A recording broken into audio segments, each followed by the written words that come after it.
We are 3/4 of the way through the 2025 MLB season. You might be 1/4, 3/4 of the way through your fantasy football draft season, but do you know it's actually still possible to improve your fantasy baseball team? We've got a handful of names here for you on the RotoWire Fantasy Baseball Podcast.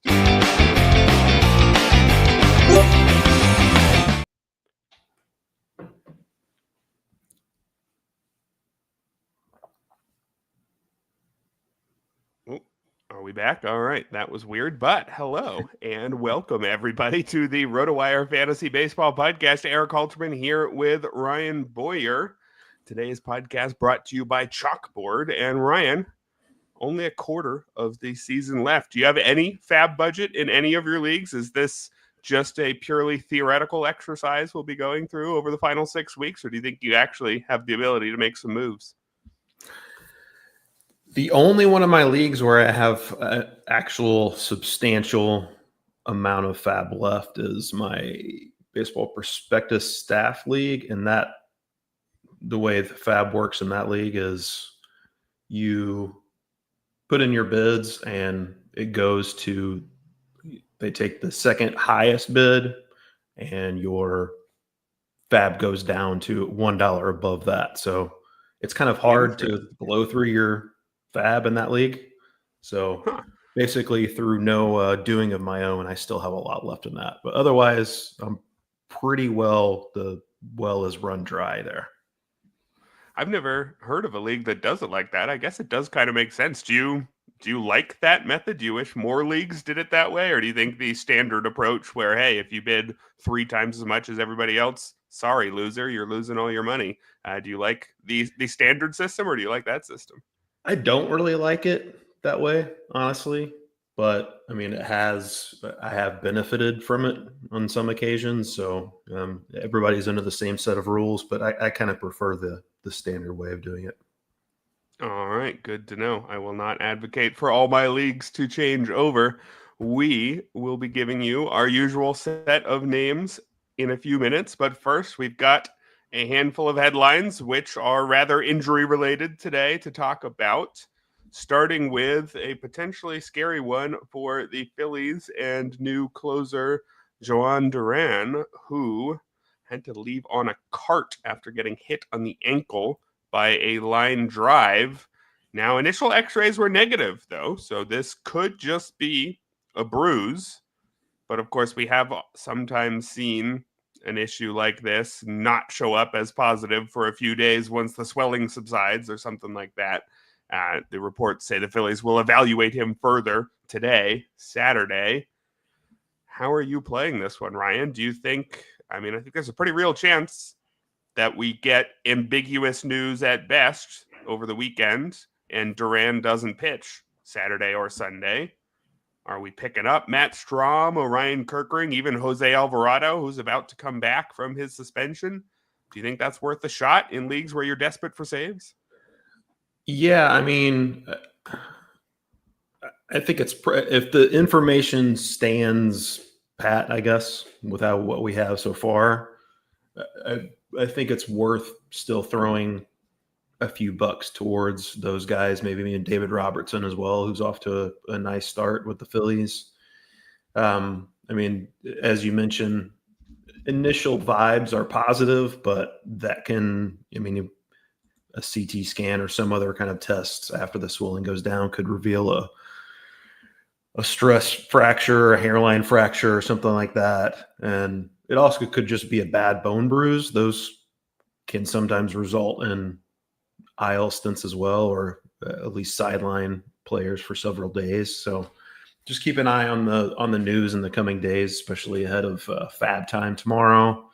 But looking good so far. But with those other guys you mentioned, plus David Robertson, I think it's probably worth throwing a couple bucks their way just in case the news turns out worse than expected. Yeah, I suppose part of the problem is there's, 3 different names that might be worth picking up. And we know the Phillies either like to use a dedicated closer if they have one as good as Duran, or they like to spread things around. So even if you are correct that he does end up missing time, you still might pick up the wrong guy. But hey, if you're desperate for saves, I think those guys might turn out to be just as useful as a handful of names we'll be getting to later in the Deep League pitcher section. Speaking of pitchers, we've got a couple updates on flame-throwing rookie Chase Burns of the Reds. Here are the two headlines on his two notes at RotoWire yesterday. The first is out with flexor strain. The second is could miss only a couple weeks. Now, those don't tend to go together in my mind. A flexor strain is a very scary injury for a pitcher. I mean, oftentimes when a guy ends up needing Tommy John surgery, the first thing you see is a flexor strain or forearm tightness or something like that. I mean, this is one of the bad ones, but supposedly this is not one of the worst versions of one of the bad ones. Still, though, with only about 6 weeks left in the season, and with Chase Burns not yet being a proven commodity, I mean, he has the strikeouts, but he doesn't have the ERA. Does Chase Burns just have to be a drop pretty much everywhere? I think so. And it's not even the injury as well. Like the Reds have, Nick Lodolo about to come back from the IL from that blister issue. That gives them 5 starters, not even including Burns or Nick Martinez. So, I mean, purely for bodies and workload perspective, Burns could have been looking at his value dropping a lot in the coming weeks anyway. And I'm trying not to read too much into that could be back in a couple weeks statement. I mean, I think Terry Francona just said in a best case scenario, he could be back in a couple weeks. I mean, the odds that he's gonna hit that marker probably pretty low, especially given how much they have invested in their future and Chase Burns or relying on him and being an ace in the coming years. I think he's a pretty safe drop unless you're just blessed with an overwhelming number of roster spots where you can stash him. Yeah, I think that unfortunately sounds right to me. I really hope we do get to see him for at least a start or two, though, so that we can feel a little bit more confident drafting him next year. Although a guy who throws this hard, who dealt with a flexor strain, even if he does come back, going to be quite the risk next season, unfortunately. Yeah. Got a couple of veteran third basemen heading to the IL, starting with Max Muncy of the Dodgers. Hit the IL yesterday with a right oblique strain. Oblique strains can often be 6 weeks or so. And again, that's the amount of time we have left in the season. Looks like another guy we might have to drop. Anybody you'd be picking up from the Dodgers who's about to get more playing time? Yeah, Alex Freeland, I guess, in deeper leagues. He hasn't really done much so far, though. And good prospect, good hitter, but I don't know if the upside with him warrants much consideration right now. He's not guaranteed every day at bats. Even while Muncy is out, they have other potential options. That's not even factoring in, Tommy Edman's eventual return. I don't know that there's a whole lot of fantasy goodness to mine from Muncy's sub. Deeper leagues out Alex Freeland, but I don't have a whole lot of interest there. Yeah, more starts for Miguel Rojas maybe as well. Yeah. But again, I think the not a lot of interest there applies as well. Should note that the Dodgers manager Dave Roberts said that he expects to get Muncy back before the end of the season. But, 2 days before the end of the season would still make that statement true. I'm not sure I'd be confident in Muncy returning soon enough to be worth holding on to, unfortunately, in most leagues. The other veteran third baseman to hit the IL yesterday, Matt Chapman of the Giants, out with right hand inflammation. Not the sort of thing which I would assume is a 5-6 week sort of absence. So I guess we're probably holding on here until we get further info. Any openings for any interesting Giant in Chapman's absence? I mean, I guess Christian Koss is probably going to be the biggest beneficiary there, and he's just not very interesting to me. Tyler Fitzgerald is back up with the majors, but he's, I think, made just one start since they called him up earlier this week, and that was against the lefty. So don't know that he's going to get any playing time, and with the way he looked early on in the season, I don't know if we should be having much interest anyway. Obviously, last year he proved to be pretty valuable in fantasy leagues, but there were some definite warning signs there, and hasn't worked out as well for him this year. So even if he does get that playing time, I don't know how much interest we should have in him. So yeah, I don't think there's much to look at here. I'm with you that seems like probably a short-term absence for Chapman. So I'd hang on if I could, but I don't think he offers enough to where you'd really lose sleep if you have to cut him if you really need that roster spot. Yeah, fair enough. Just on Tyler Fitzgerald here, even in the minors this year as a 27-year-old at AAA, a 690 OPS. So it really is looking like Tyler Fitzgerald was a one-year wonder at this point. We do have one positive headline for you before we move on to our priority ads, and it's a guy who may well have been in the priority ads section had he been called up before we filled out our outline, and that is Dylan Beavers, outfielder for the Orioles, whose contract was just selected this Saturday morning. Just how good is Dylan Beavers as a prospect, and what is his playing time outlook over the final 6 weeks? Yeah, he's seen his stock rise this year. Already a pretty decent prospect, being a former first-round pick or maybe a compensatory round or whatever that was. But stepped forward this year even more. Almost gone 20-20 already at the AAA level. He's cut down his strikeouts. He's walking more. Everything pointing in a positive direction, also making more solid contact. Left-handed hitter, I don't know if they'll be playing every day, but if you look at the Orioles outfield right now, especially with a couple injuries, it's pretty dire. So I don't think – I mean, he's definitely going to play against righties. He could still play against lefties too, and obviously you want him on the long side of platoon anyway if he is going to be platooning. But yeah, Beavers, potential 2020 bat over a full season. You don't know if he's going to be able to hit the ground running at the major league level, but I think the strides he's taken between the walk rate going up, the strikeout rate going down, good sign that he could get off to a good start. I think especially in 5 outfielder leagues, he needs to be picked up. Yeah, I would agree with that. Dylan Beavers just outside the top 100 on James Anderson's prospect rankings here at RotoWire. So maybe that gives a hint that the ceiling may not be incredibly high here, but I personally really like a prospect whose strikeout and walk rates are so close together. A 16% walk rate to go with an 18% strikeout rate. Just a really good skill to already have as you enter the majors. And when you have other skills as well, looks like he has some power and plenty of speed. It's a pretty encouraging place to start. We'll see what he can add as he gets his first taste of the big leagues.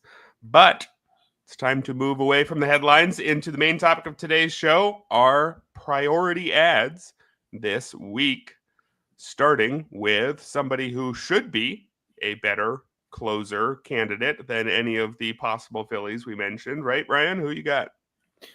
Yeah, I think so. Bryan Abreu of the Astros. Unfortunately, Josh Hader gone down with a left shoulder capsule strain. That's not a great injury.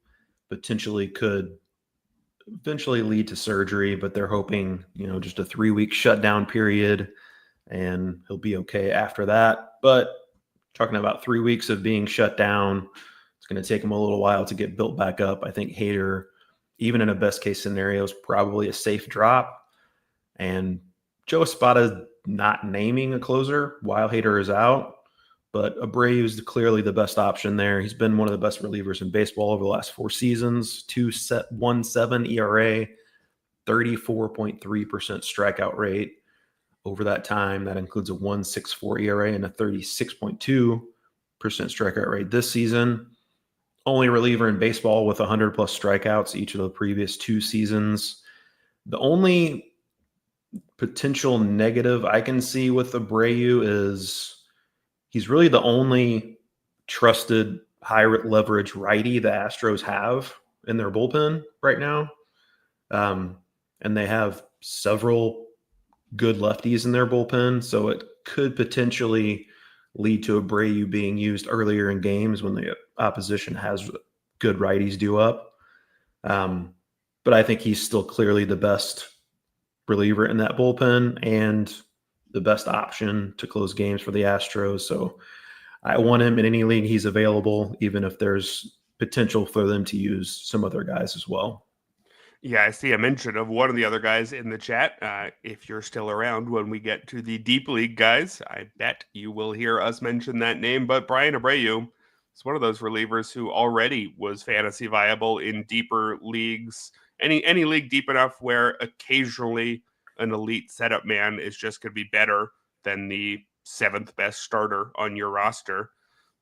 Even in a 15-team mixed league, sometimes you'll go with a guy like this. So even if Abreu doesn't get that many of the saves, he'll still probably be a positive at this point. If you're looking for a guy like him, you're probably really trying to make up ground in the saves category, and there's a chance you're disappointed.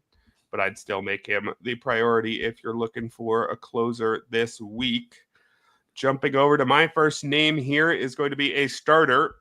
And it's Zebby Matthews, a guy who, to be fair, it feels like we've been talking about for quite some time now, not just this year, also last year. He's been on the brink of breaking through. He had been getting some opportunities earlier this season before going down with a shoulder injury. And then 2 of his first 3 starts after returning in mid-July, he gave up 5 runs in less than 5 innings. So things weren't looking great, but even over that 3-start stretch immediately after his return, 17 strikeouts against just 1 walk. Now in his last 2 starts, it is 15 strikeouts against 2 walks. He's given up 4 runs in 10 2/3 innings. So I see real progress, and I see a guy who may have a 5.11 ERA on the season.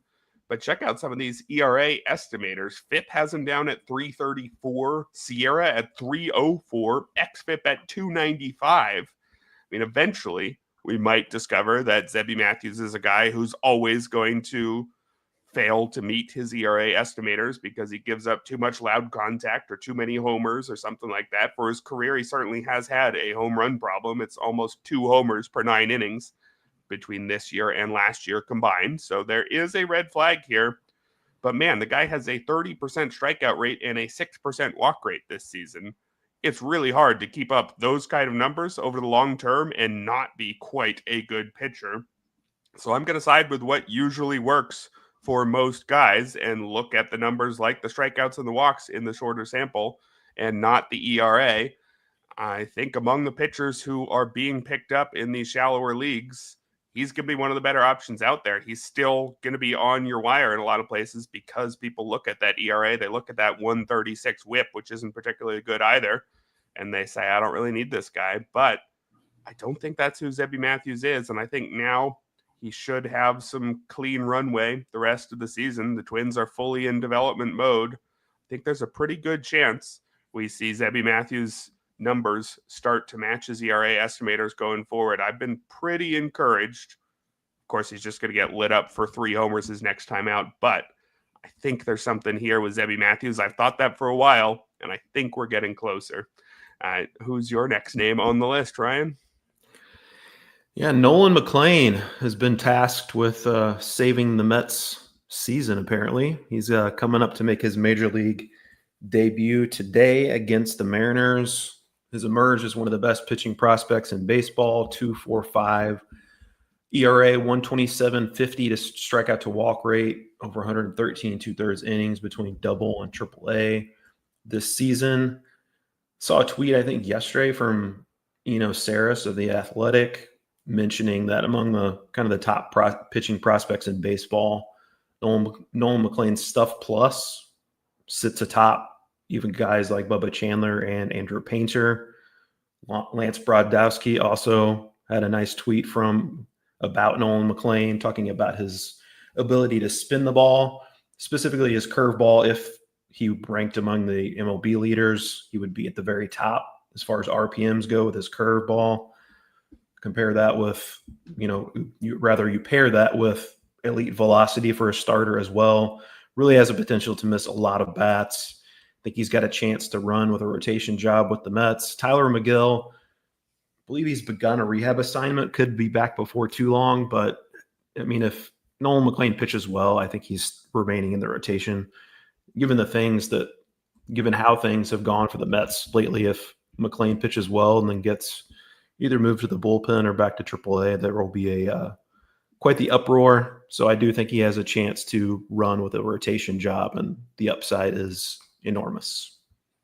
Yeah, I think there's a lot of upside. I also think that the Mets' fifth starter job is one of the more attractive fifth starter jobs out there, between the good chances at wins and the great pitcher's park for his home starts. I think even a pretty boring innings eater who's the fifth starter for the Mets is still more interesting than he'd be in most situations. So McLean only has to be okay for me to be interested, and I think there's a good chance he's more than okay. For the next name here, I'm going to go with somebody who I believe you, Ryan, mentioned as a deep league ad last week, and that is Hurston Waldrep of the Atlanta Braves. I'm going to let his manager, Brian Snitker, make the case for him. This is his quote from about a week ago. Snitker said he was a first-round pick because he had arm strength and an out pitch with the split, but now he's pitching. He's mixing the curveball. The split's still a really good pitch for him. The sinker instead of the four-seamer. He's not having to pitch at 98 to be effective. His command's a lot better. So I think there's a lot there. I think we have to remember that Hurston Waldrep arrived very quickly. He was a 2023 first-rounder. He made his debut with 2 starts in 2024. He got here very fast. He wasn't ready yet. He headed back to the minors, and he continued to learn some things, adjust his repertoire. I mean, this is what's supposed to happen. We're talking about a guy who had the tools, but no polish. He's still far from polish. He's just 23 years old, but we're starting to see a more complete repertoire from him. The ground balls are pretty good, a 49% ground ball rate through his 3 outings this year. The mention of that, the split being a key pitch for him. Also, strikeout rate up to 26%, walk rate down at 7.5. Those are all numbers that encourage me quite a lot. I mean, I could also just point you to his 102 ERA and 0.79 whip through 3 starts. Although, again, as I mentioned with Zebby Matthews, I'm going to look more at those underlying numbers in a sample this small. So I'll stay consistent there and not get carried away by this ERA. But like with Zebby Matthews, it's a guy who has shown some things, hasn't had a consistent run, but whose team now has every reason to give him that consistent run down the stretch. I think the reason that I'm willing to now recommend Hurston Waldrep as a all formats candidate is I think it's now become clear that he's going to get the chance for the rest of the season. I think it was just going to take a couple good starts to lock in that opportunity. I think, if Waldrep was quite bad his last time out, maybe Atlanta would say, all right, you still got some things to work on. We don't want you to lose your confidence in the majors, but it's now been 3 good starts. So I say what starts, one of them I believe was following an opener, but 3 good outings in a row. To me, that buys him the rest of the year. I don't think he heads back down. I think he can even afford to have a bad start his next time out, and I'm not sure he will. I think the underlying numbers are really encouraging. This is the guy who was supposed to be very good, took a little bit of time, but still just 23. I think I would give him 2 more years of struggling before I'd give up, and I don't think we're nearly there yet. I think Hurston Waldrep is going to have that opportunity down the stretch, and I'd take a chance on him in pretty much any format. I assume you agree, since you recommended him last week in other circumstances. So you got one more pitcher for us? Yeah, Waldrep, I think it was early May, and he got up to a bad start in the minors this year, and then he made a mechanical change at AAA Gwinnett, toned down his leg kick, and ever since then, his command and control has been a lot better. He still walks more guys than you would like, but less of an issue there, and the command in particular has been better since he's made that change. So he looks like he could be ready to take that leap. My next arm, I'll go to Dustin May of the Red Sox. One of the kind of bizarre trades I thought at the deadline, but was interested to see how a guy like Dustin May might change his repertoire in a new organization. And sure enough, it has changed. His 4-seamer and sinker usage are both way down with the Red Sox. The cutter usage is way up. Didn't have a great start his first outing with the Red Sox, but the last time out at Houston went 6 shutout innings, struck out 8 batters. He's got 12 strikeouts and 2 walks over his first 9 2/3 innings with Boston.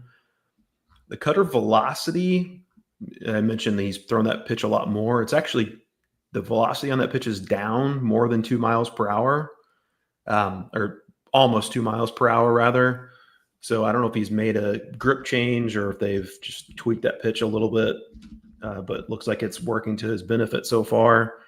He also threw his 4-seamer, and his last outing was the second hardest he'd thrown it all season.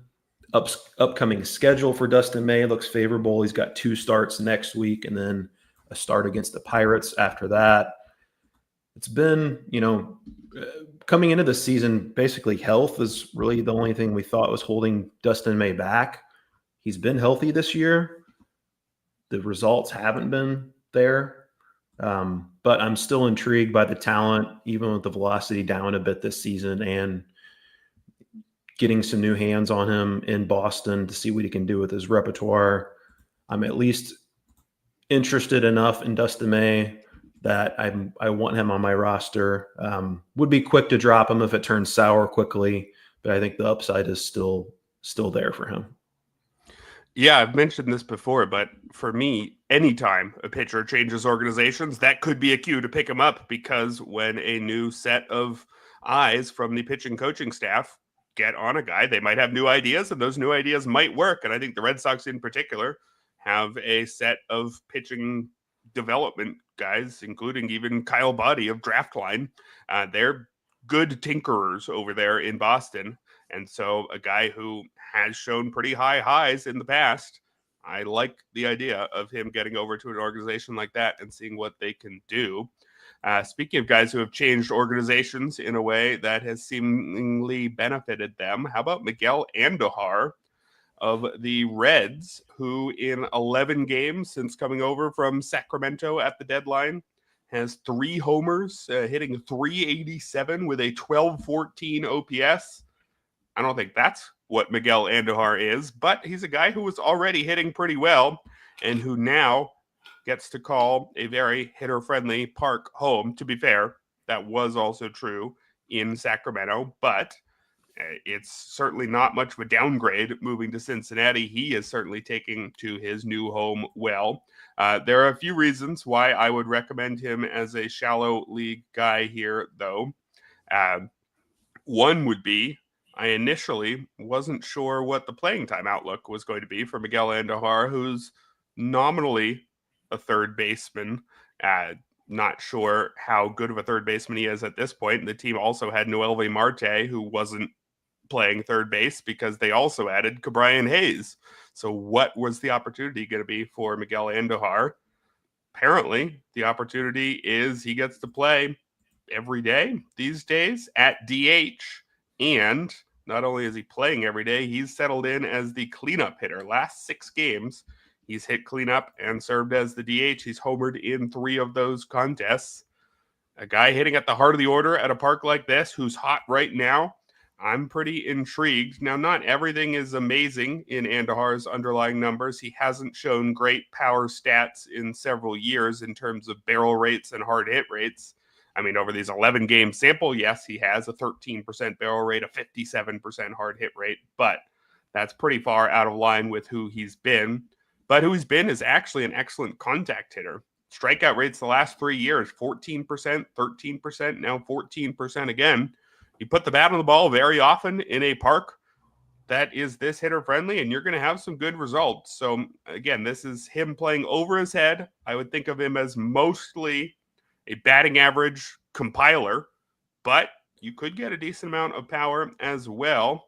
I do want to ask you, Ryan, though, we had a question in chat. Who's the better ad, Miguel Andujar, his teammate, Nolan McLean, or Matt Shaw, who's been quite hot over the course of the second half? I think that's a good question. I don't have an obvious answer at first glance. I would lean Shaw. I just think he has the more well-rounded skill set for fantasy with the ability to steal some bases as well. And as you mentioned, he's been hot. So I think Shaw is the pick there. All right, fair enough. I think I can get behind that. Who is your first priority hitter? Yeah, I got kind of a boring ad. My first priority hitter, Josh Bell, has been really hot since July 1st, slashing 298, 412, 465 over that stretch, has almost as many walks as strikeouts, has been hitting third or fourth regularly for the Nationals. Batted ball data looks good this season for Bell. His hard hit rate and barrel rate are both his highest over the last 4 seasons. Overall numbers have not been great, but look under the hood. He's been pretty unlucky. 37-point gap in between his actual WOBA and his expected WOBA. That shows you that quality of contact has been pretty good this season. Again, it's not a super high upside here with Josh Bell, but guy who makes a lot of contact for a power hitter. He has a tendency to be a little streaky. He can go on power benches on some occasions, and maybe this is one of those down the stretch. Going to be batting in the middle of the Nationals lineup. Opportunities there for RBIs. Josh Bell in deeper leagues, I think, is worth a look. Yeah, it's weird that he's this streaky when he's actually a good contact hitter. We often talk about streaky guys being those guys with power but 30% strikeout rates. And hey, if they happen to get a run where they're making a bit more contact, wow, they look great. And then they get a run where they're striking out almost half the time and they look terrible. That's not Bell at all, but he certainly has proven at this point that streaks are part of his game, but might as well ride the hot ones while they're around. My next name here is Tyler Freeman, but it's really kind of all of the Rockies. This is a move that I like to pull a couple times a year. Take a look at the Rockies schedule, and if they have a clump of home series all in a row, it's a good time to add some Rockies. They are right at the start of a stretch with, 5 out of 7 series at home. That counts this current weekend series versus Arizona. So if you can't pick up Freeman until Sunday night, it's still going to be 4 out of 6. And the 2 away series, one of them's at Pittsburgh. So it's a tough park, but you get to face the Pirates pitchers. That's not so bad. The other's at Houston, which is actually a pretty decent hitters park. So it's a good stretch of the schedule for your Rockies hitters. That might be Mickey Moniak in some leagues. It might be Tyler Freeman. Freeman's the one I want to highlight here because we've mentioned him before, but he really is settling in and doing exactly what you'd hope to see from him. Freeman, an excellent contact hitter. Over his 3 seasons in Cleveland, he was a good contact hitter, a 15% strikeout rate, but that translated to just a 223 average for some reason. Probably some of that due to bad luck. This year, he's got that strikeout rate down into single digits, 9%, and it's translated to a 304 batting average because, as I've said before, Coors Field, it's a very good park to hit homers in, but what it's actually an outlier in is batting average because they make the outfield so big to counteract what would otherwise be an absurd home run rate. If you put the ball in play a lot, you're going to have a high batting average in Colorado. I don't understand why they keep going for, the Nolan Joneses of the world, these high strikeout power bats. They should build a team full of Tyler Freemans who just put it in the outfield and run all day. Tyler Freeman's been exactly who you'd hope there.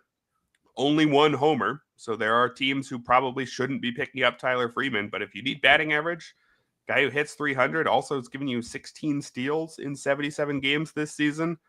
I think the Rockies are going to be away the 2 final series of the season in Seattle and San Francisco. So I think with any Rocky, if you're in a league with playoffs, you should expect to probably not use them because I think there's hardly any Rockies who are guys you'd use in every single game these days. But if you're looking at just trying to get to the playoffs through the early round of the playoffs, or even pretty much in any categories league where your needs are contact and speed, these next 2-3 weeks are a great time to load up on some fringy Rockies like Tyler Freeman. Yeah, I mean, most hitters are going to be good fits for Coors Field, but Freeman is, in particular, a very good fit there, and obviously he's cashed on his potential finally with that high contact rate. Very good fit for Coors Field. Another guy with a high contact rate who has not had a great season overall, but finally turning it around of late. That's Joey Ortiz of the Brewers. Batted second Friday with Isaac Collins on paternity leave. He'll probably go back down to the lineup after Collins returns, but Joey Ortiz has turned around his season of late. 3 straight multi-hit games. He's got 7 multi-hit games already in August, slashing .392, .436, .529 with a couple stolen bases, 11 RBI, 13 runs scored in 13 games so far this month. Seems weird to say because I keep looking at the Brewers lineup and just don't see much there. But I mean, you want a piece of that Brewers lineup right now, even if it's a guy that's probably going to be hitting back towards the bottom of it pretty soon. The power is middling with Joey Ortiz, but potential plus in batting average department, offers some steals, multi-position eligibility. I think, especially in your deeper formats, he's worth a look if he's still dangling there on your waiver wire.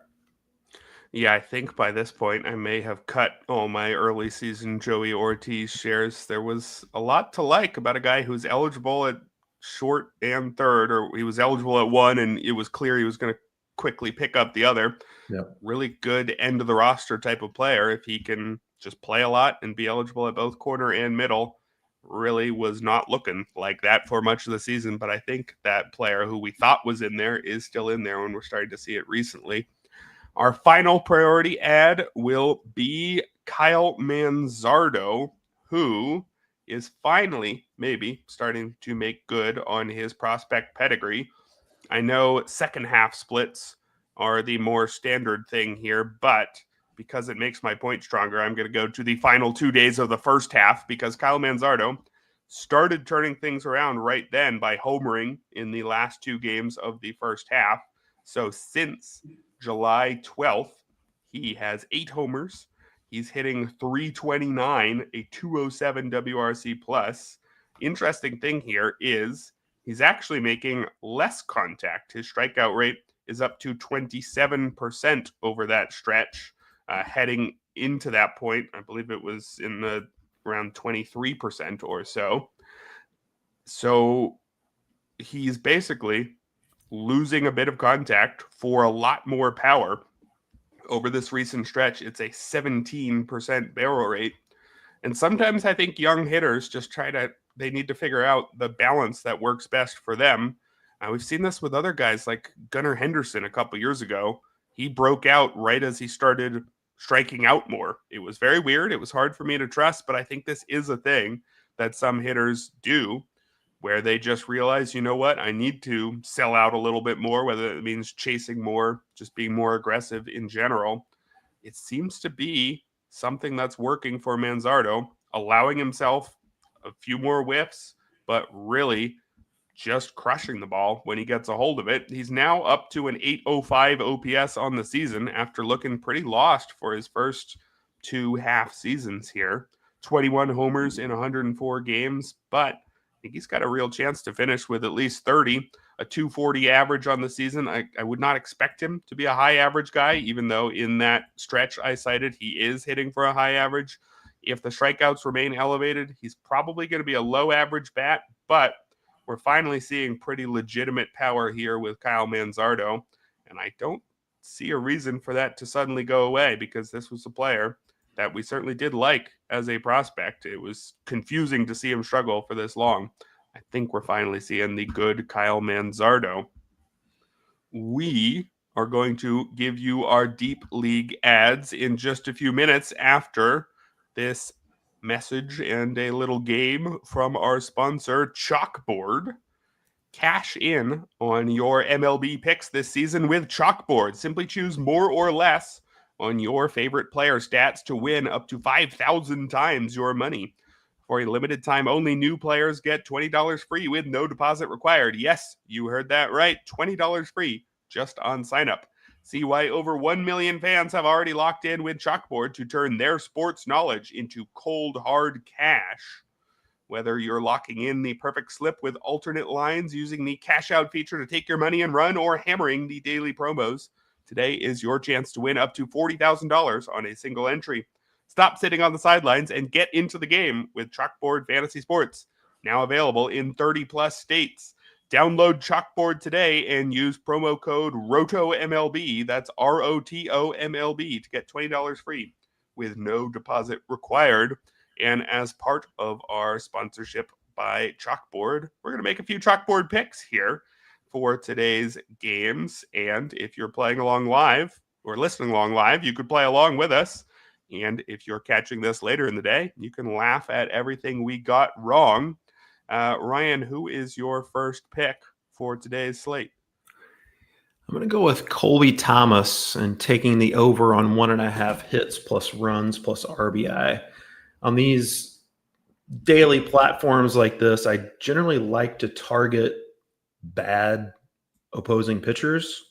And I don't know if Tyler Anderson qualifies as a bad opposing pitcher, but he's been bad since June 1st, 5.87 ERA over that stretch. He's also very homer prone and will be pitching at Sacramento tonight. Not a good environment for him to turn it around. And Colby Thomas, top prospect, looks like he might be starting to figure things out. He went 3 for 3 with a home run on Friday. He's 8 for 16 with a couple home runs, 9 RBI, 5 runs scored over his last 6 games. I like targeting Colby Thomas against a middling lefty in a favorable offensive park. All right. When I look at these daily games, I tend to look much more at pitchers because I feel much more confident about trying to predict what they're going to do because, they get a whole half of the game to themselves rather than only coming up 4 or 5 times. So my picks are going to be pitcher related here, starting with Erik Lauer, who is somebody I'd still be looking to pick up wherever he's still available if your league hasn't trusted what he's done this year. My pick here is for Erik Lauer to go over 15.5 outs. So basically, we just need Erik Lauer to record 1 out in the 6th inning against the Texas Rangers, who this season have the 4th worst WRC plus against lefties, like Erik Lauer, really struggling, hitting .225 as a team. Again, Erik Lauer just needs 1 single out in the 6th inning to make this good. He's been pitching to a 2.82 ERA and 106 whip on the season. The whip might even be more important when you're looking at these outs props because it's how deep can you go in the game. Not allowing base runners really helps there. Now, I should say they don't always let Erik Lauer go that deep, and in his most recent start, he was knocked out pretty early by the Dodgers. But before that, he hit this over in 3 of the last 4, and just with the way he's been pitching pretty much all season, I think he hasn't given up more than 3 runs in any of his outings this year. That's wild. I think Erik Lauer is surprisingly reliable, especially against the Rangers. Who's your next guy? Got Jason Alexander, the under on 4.5 strikeouts against the Orioles. I don't really understand why this number is so high, honestly. Jason Alexander doesn't miss bats, 15.3% career strikeout rate at the major league level. He's made 16 starts in the majors. He's struck out 5 plus batters just 5 times over that stretch. He's never had more than 6 strikeouts in a start at the major league level. He has been pitching well lately, but even if he pitches deep into the game, there's not a great opportunity for him to pile up strikeouts. He's just not that kind of pitcher. I realize the Orioles have had turnover in their lineup. They could be running out a pretty lackluster group against Jason Alexander, but like I said, even if he's pitching well, he's just not much of a bat misser. So I'll take the under on those 4.5 strikeouts. All right, and for the final one here, I'm going to go with a strikeout prop myself. That is Bryan Abreu to get over 5.5 strikeouts against the New York Mets, a team that's middle of the pack in strikeouts, not the easiest to strike out, but easy enough. Bryan Abreu himself, not an elite strikeout rate guy, but a good one, 25.3% for the season. But also with an 0.95 whip, it should be fairly easy for him to consistently get at least 6 innings, and he's a strikeout per inning guy. Ryan, pop quiz for you. When was the last time Bryan Abreu failed to pitch 6 innings? Well, I know earlier this season he had done it in every start so far. I assume he's kept that going. So I'm going to He say has indeed. September 2024. That is correct. Bryan Wu always gets to 6 innings, and he's a clean strikeout per inning guy. I think he's going to get his 6 strikeouts here. The last time he failed to do that was 6 starts ago. I think that's the only time in his last starts he didn't reach 6 strikeouts. So I don't know why you can get this at 5.5. Let's get back to the main topic of today's show, though.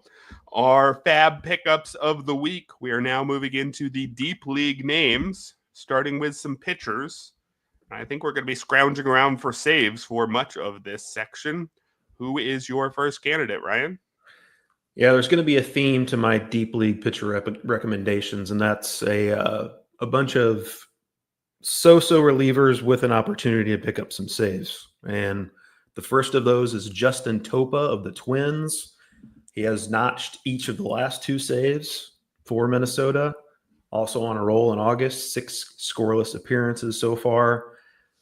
Strikeout rate on the season is pretty low for Topa, but if you look at his numbers since June 1st, he's got a 31-6 strikeout to walk rate over 31 2/3 innings. Could still be a committee with the Twins as far as the closer role goes. Rocco Baldelli generally likes to do that anyway, and he really doesn't have many great options here, and I include Topa in that. But it does look like currently Topa is at the top of the heap there. So if you're mining deeply for saves, you can look in his direction. All right. And if you're mining deeply for saves, how about Bennett Souza of the Astros, who was mentioned earlier in the chat? We talked about Bryan Abreu being the logical top replacement for Josh Hader, but the Astros have said they're not going to lock in on just one guy, and they actually have given a save to Bennett Souza since Hader has gone down. It's actually Souza who is the only other Astro with multiple saves this season. Abreu has 1, Jason Alexander, Brian King, and Steven Okert all have 1, but Bennett Souza now has 4. He is a lefty, but you mentioned earlier, Ryan, plenty of lefties in this bullpen, so you don't actually need to preserve your lefty for just matchups in the 7th or 8th innings. You could save one of them for the 9th. I don't think Souza's going to win the closer role because, again, I'm believing what the Astros say here, where they're not going to necessarily give it to just one guy. I think I agree with putting Abreu in the priority section and Souza in the deep league section. But Souza's been excellent this year. 2.57 ERA, 2.85 SIERA. That suggests he's barely even getting lucky here. An even whip of 1.00, 30% strikeout rate to go the 7% walk rate. This is quite a good reliever, and the Astros are giving him save chances. So I would certainly be placing bids on Bennett Souza. Anywhere you're bidding on Bryan Abreu, I would have Souza basically right behind him on the waterfall. Maybe I wouldn't throw quite as much at him, but the logic's the same. The position they're fighting for is the same, and it's been shown that Souza will get opportunities. So even if Abreu, I think I trust more as a pitcher, has a longer track record, etc., Souza's a legitimate candidate if you're desperate for saves. I think he could get you a couple more over these next few weeks. You got yet another reliever for us? I do. Juan Murillo of the Arizona Diamondbacks picked up his first career save this week. He's a hard thrower, 98th percentile in four-seamer velocity for Murillo. He's also a lead at avoiding barrels, has a ground ball rate near 50%. He does walk too many batters. He has 0 track record. Arizona has actually used 4 different relievers to pick up their last 4 saves. So I don't expect them to pick one guy, but there is a potential that Murillo could run away with the job if he performs well. Again, has been a closer a bit in the minors. He's a hard thrower, gets ground balls. If he can just avoid walks, looks like a potential late inning arm. I think he's probably the best option of a fairly unenthusiastic, unimpressive committee in Arizona. Yeah, unimpressive, certainly. But again, if you're desperate for saves, you got to get the saves. At this point, you probably should be running, 3, 4 closers or semi closers or whatever they are. And these are some of the guys you have to go to. My next deep league ad here is not a closer candidate.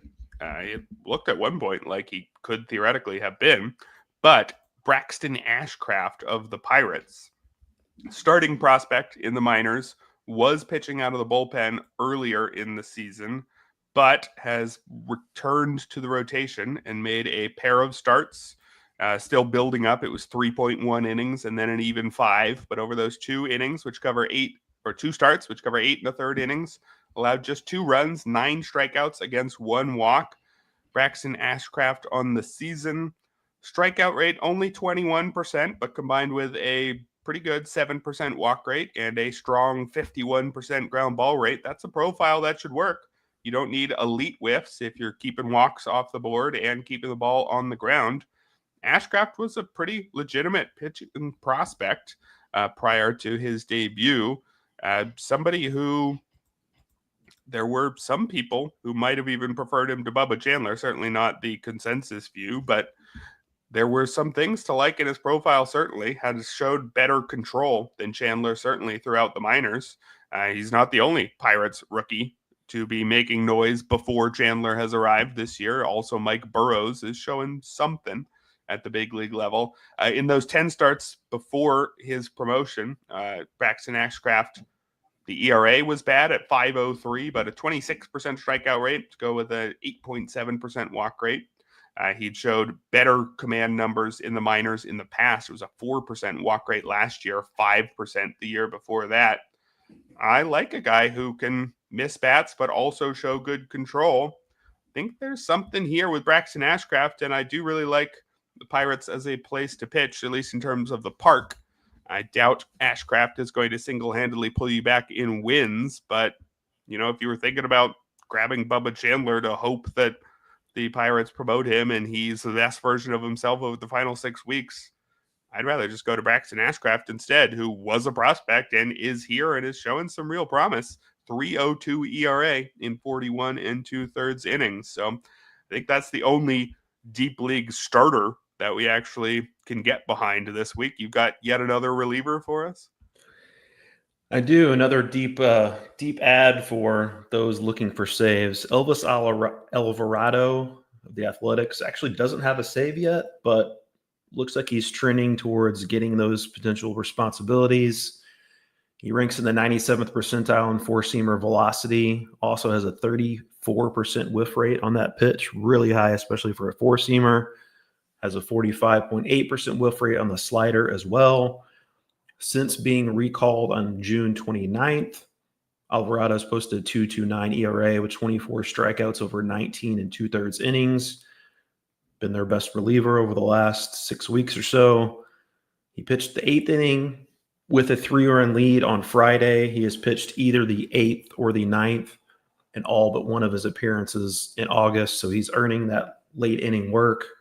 Again, it's not with much enthusiasm that I recommend it, Elvis Alvarado, but if I were to guess who's going to lead that team in saves the rest of the way, I think I would probably pick him.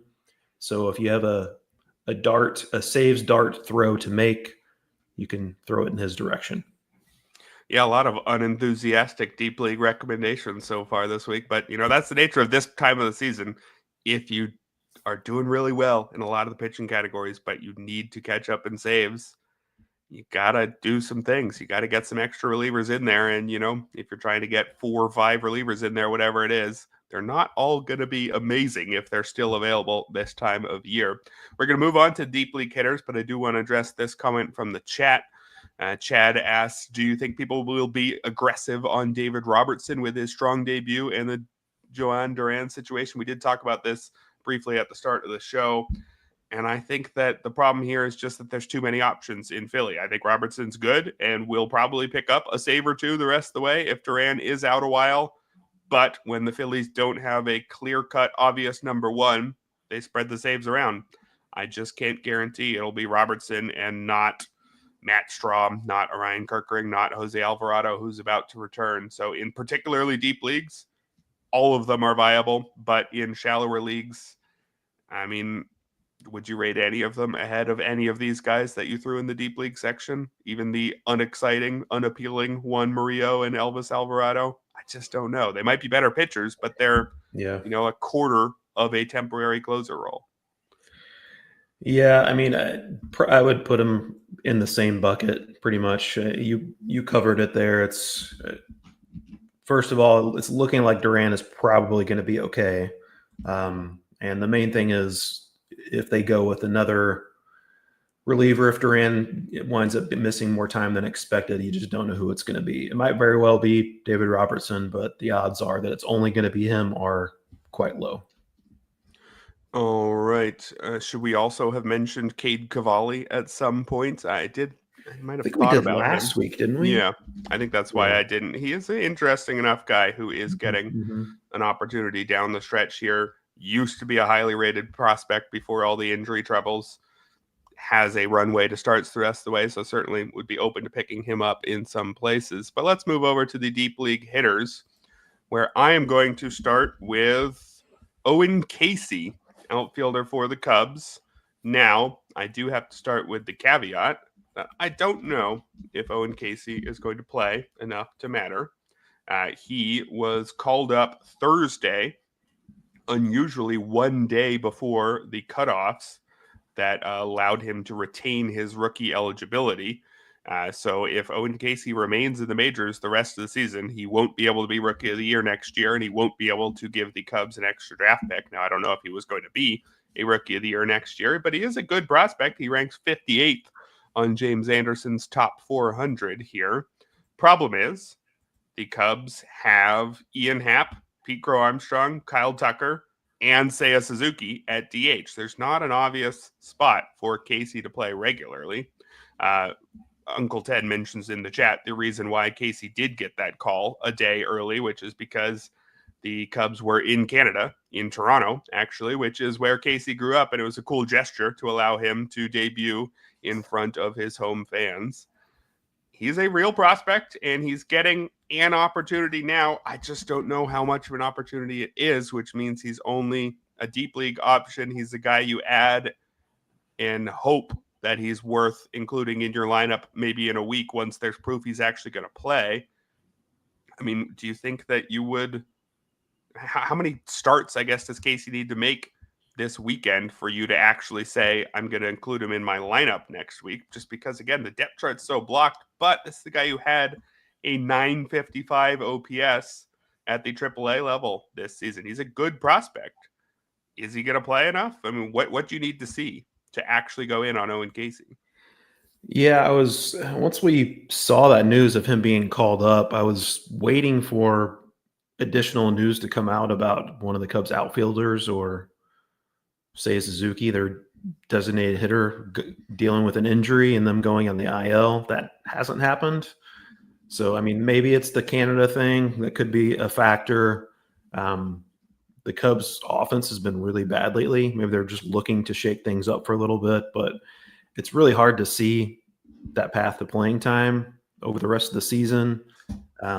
So, I mean, if we see the at-bats for Casey, he absolutely should be rostered, but I'm just not confident that we're gonna get him. Yeah, I think I have to consider him a luxury ad at this point, but he's going to be a better prospect than a lot of guys that we see over the final 6 weeks. So if I have that bench spot, I do still want to try to squeak him in. I'm just thinking of him as an ad for the bench, unfortunately. You've got a guy at a little bit different stage of his career as your next option. Who is it? Yeah, former Cub. He was a Cub for a little bit. Jock Peterson, your new cleanup hitter for the Rangers now that Adolis Garcia is on the IL. Peterson has batted fourth for the Rangers each of the last 5 games. He's had a terrible first season in Texas overall, but you look at what he's done lately, 917 OPS, a couple home runs so far in August. Look at the track record. It says that Jock Peterson's going to hit right-handed pitching, and we know how streaky he's been throughout his career, but he's getting another opportunity. to play regularly against righties. He's batting in the middle of a decent lineup. It's not going to be a recommendation for everybody because he is utility only eligible, looking like a long shot that he'll pick up first at base eligibility. I think he's played like 4 or 5 games there. So it's not going to be a recommendation for everybody to pick up Jock Peterson, but the track record is there. Chances are he's going to provide some power down the stretch. So if your roster has room for a guy like that, I think he's worth scooping up. Yeah, somebody who we were pretty close to writing off as maybe done for his career. Maybe that's overstating it a bit, but getting in the latter stages of his career and really struggled in the early part of the season. There was a chance he was just done, but I think that's no longer the case. I'm going back to the recent call-ups here with Kyle Karros of the Rockies, not just because his dad, Erik, had an excellent first name, but Kyle Karros has been up for just about a week here, and, well, I've already mentioned I want any fringy Rocky over these next few weeks because they've got a lot of home series, and their away series are still pretty friendly as well. Kyle Karros, as a 22-year-old in the upper minors this year, most of it at AA, not AAA, but he did reach AAA. Over 75 games between those two levels, had an 874 OPS, batting .301. Not big power or speed, unfortunately, so I think that does keep him as more of a deep league option, just 6 homers, 7 steals in those 75 games. But I do really like the plate discipline numbers, an 18% strikeout rate to go the 13% walk rate. Again, I like that skill in a young hitter to already have that good judge of the zone. And hey, we're seeing it in 8 big league games so far, 16% strikeout rate, 13% walk rate. That's really encouraging. He's hitting .321. With this kind of control of zone, when you make a lot of contact, you put it into that big Colorado outfield. I think that's going to work. And Karros has started playing every day at third base, settling in as the number 6 hitter recently. It's a pretty real prospect, ranked 138 on James's top 400 here. So not quite as good as Casey in terms of the prospect rank, but much more of a path to playing time here. So I think Kyle Karros, a pretty real option for these final 6 weeks in Colorado. You got one final deep league hitter on your list? Yeah, I offered a power guy for my first recommendation. This is going to be a speed-only guy with Bryce Teodosio, your new everyday center fielder for the Angels. Joe Adell just wasn't cutting it defensively in center field. He's having a good offensive season, but they moved him back over to right field, installed Bryce Teodosio as the everyday center fielder. He slashed .323, .364, .452 his first 11 games. I'm not expecting much, if any, of an offensive contribution from Bryce Teodosio. He's got a 35.3% strikeout rate early on this season, a 31.9% strikeout rate at the minor league level. Very little power. This is really an all speed play for a guy who's playing every day. He's stolen 3 bases already for the Angels. He had 40 stolen bases and was caught just 4 times in 2024 at the AAA level. So if you're mining very deeply for stolen bases, you're looking for a guy who's getting regular reps. You might not get on base that much, but I think Teodosio is going to run when he does get on base. All right, definitely useful for those people looking for steals.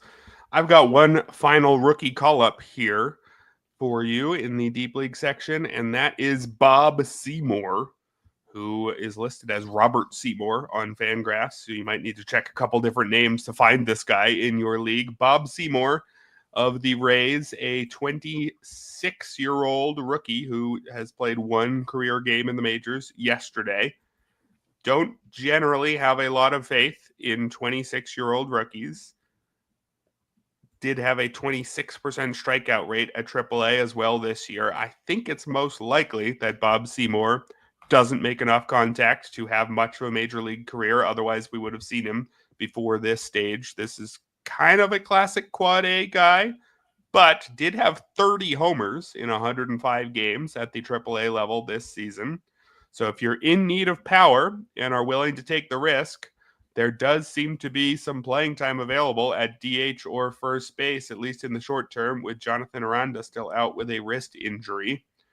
The Rays seem to know what they're doing, so if they're adding this guy to the 40-man roster and giving him some at-bats, with his home games coming in a very hitter-friendly park, I'm intrigued to see if there's anything here with Bob Seymour. I think what's here is power and a low batting average, but I would take a chance, even if, dynasty formats and that sort of thing. I'm not sure I'd even expect him to be in the league in 2 years. This is, again, the type of player who tends to not be all that reliable long-term, but let's see if there might be anything here in the short term.